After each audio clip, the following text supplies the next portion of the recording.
compared to Medicare and Medicaid. Those are huge problems. Right, and- More difficult to address, but they have to be addressed. Those And nobody entitlements wants to touch have to be that. addressed. I'm just shocked you're 64. Thank you, Matt. And I'm not just saying that because I'm sitting right next to you. You know, Thank you. they started to change that out in Chile, and they're completely turning around their economy. They've Mm-hmm. privatized Social Security, which has made a huge impact on their economy. But we're coming up on a break, so please stay with us. We'll be right back. Thank you. I gotta stretch my legs. Oh, go ahead. Yeah, it's. So let's talk about these entrepreneurs in government who are always finding ways to Spend our money. spend our money. Right. I was or just gonna say, they increase their keep- revenues. Right, right, They keep holding out carrots and Right, it's producing more rabbits Right. Yeah. that want to eat the carrots. Yeah, you know, And that's what I was starting to say before. You have to, after we go off the air, you have to give yourself at least a few seconds before talking, because the mics are still hot. so sorry. So you were live on the air. Candy gotta said I have to stretch my legs. legs. That's allowed. I just, not till I'm 64. So don't you think that's okay? Yeah, when. Public Oh, service that's so announcement. funny. Yeah, right, yes. It's a So I'm PSA. gonna come back to you to make your announcement. Okay, And thank you. And just say that Candy stretched her legs successfully. Candy has stretched her legs successfully. She's ready. Yeah. So Pastor Burgess wrote this music, and he lets me use it, I love it. only I love for it. my show, so That's no one very else sweet can of the touch it. Isn't pastor. that nice? That's right, yes, right. I do like that. Yeah, I do too. But, Excuse me. I have a long day. I have to work well, after. you know, I'm supposed to play golf if it doesn't rain. I don't know. So, That's brave because it's supposed to be hot later. I played yesterday. It was hot yesterday, so. Did yeah. you? How often do you play? I try in the summer to play. Am I ready? 2 to 4 times a week. That's it. But I only work part-time. I mean, I'm just a Thank you director for of listening to Common Sense, a production of Citizens for Limited Government, a nonprofit 501c3 educational organization, as we bring you the limited government free market solutions to today's problems. Common Sense is a listener-supported radio program that depends upon your donations to continue sharing our common message. With your support and partnership, we can continue to make an impact. You can make a difference by supporting our effort to bring this message to the airways so we can reach even more people.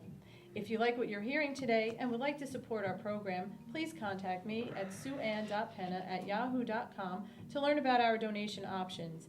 All donations are tax deductible as allowed by law and are used to support the radio program. Your contribution on a monthly or one-time basis is greatly appreciated, and every gift is important. You can continue to join the conversation by joining us on Facebook at facebook.com/limitedgov2011. Thank you for joining us today, and we will be right back.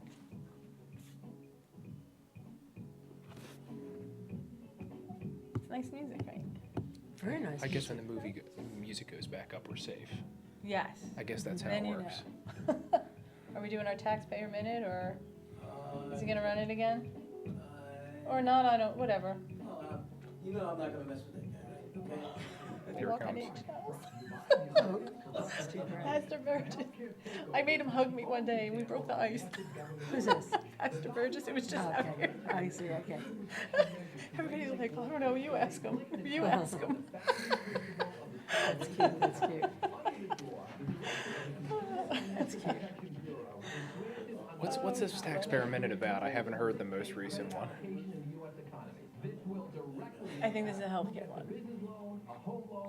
Or maybe not. The taxes from Obamacare in New Jersey are going to be staggering. I think our average tax increase per filer, or I should say per filing, is in the $4,000 range.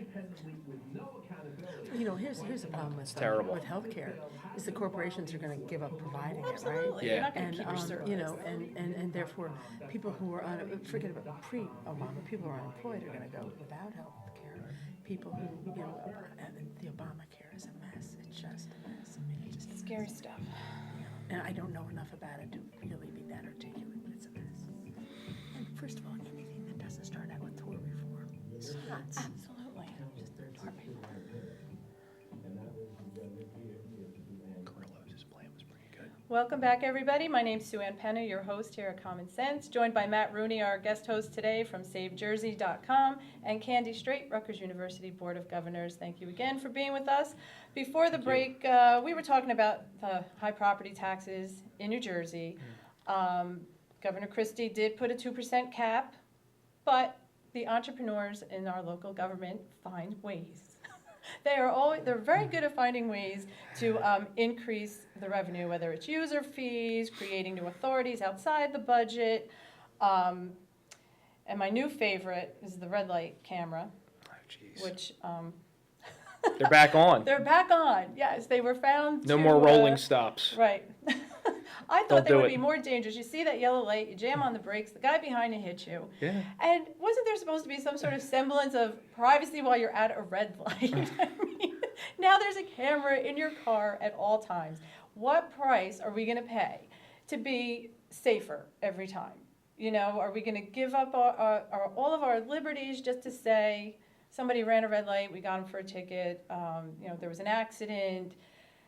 You know, all of these things that are supposed to protect us really each and every way kind of take a little chunk out of our liberty and being able to move freely about. What do you think about these the red lights? Well, I think Red light cameras. I think you've hit on the 2 points right off the bat here. There's a liberty interest and there's also an economic problem. The liberty interest is, you're right. I mean, there comes a point where, you know, what are our police there to do? I think that's the best way to put it. Are they there to nitpick every moment of our lives, watch us constantly, judge every little behavior, or are they there to protect us from crime? Right. And I think that this particular initiative, the red light cameras, it's transparently about revenue. It is, you know, like you said, I mean, I happen to be an attorney, and I do some personal injury work. Right. Most car accidents are rear enders. So I know they say they're protecting people from running through red lights, but you're right, I'd be interested in The the guy who statistics. stopped at the red light Right, on was how causing the accident. Exactly. And, you know, along those lines, the economic end of this whole thing, you're right.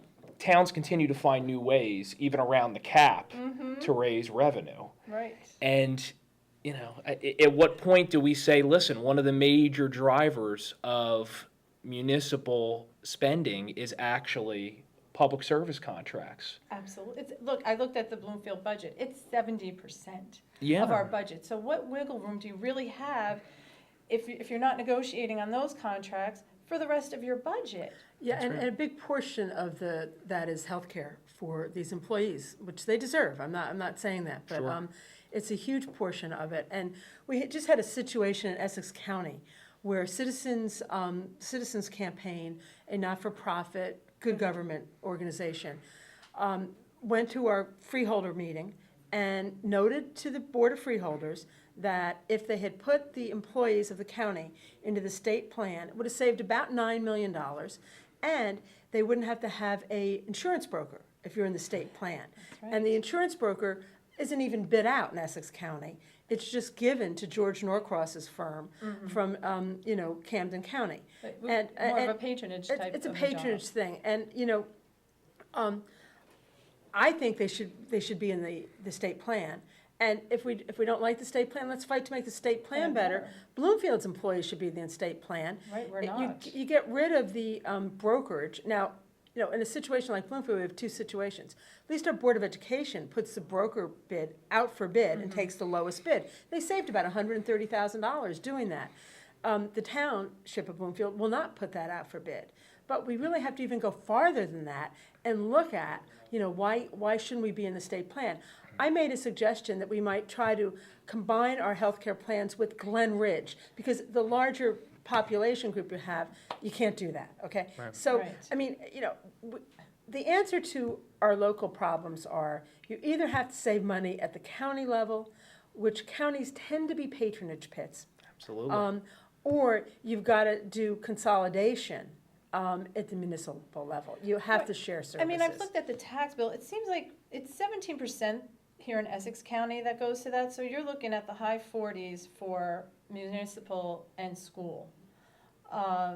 So that's where the biggest chunk in Essex County is going, really, to our municipal. But I think the school is higher. School's higher, there's no question, but the school is providing more services. In the case, again, of Bloomfield, what do we have, like 10 grammar schools? I mean, Bloomfield's not a small town. I No, mean, and they're over capacity. yes, and we have 2 schools with trailers, right, Yep. there's no question about that.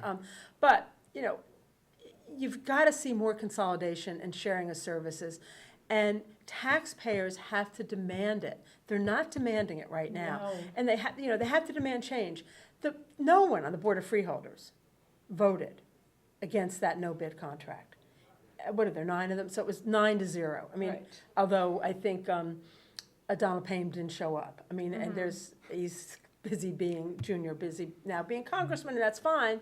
But, frankly, he should step down from his job as president of the Newark Council and as a member of the Freeholder Well, Board. now he has to go waste our federal tax dollars.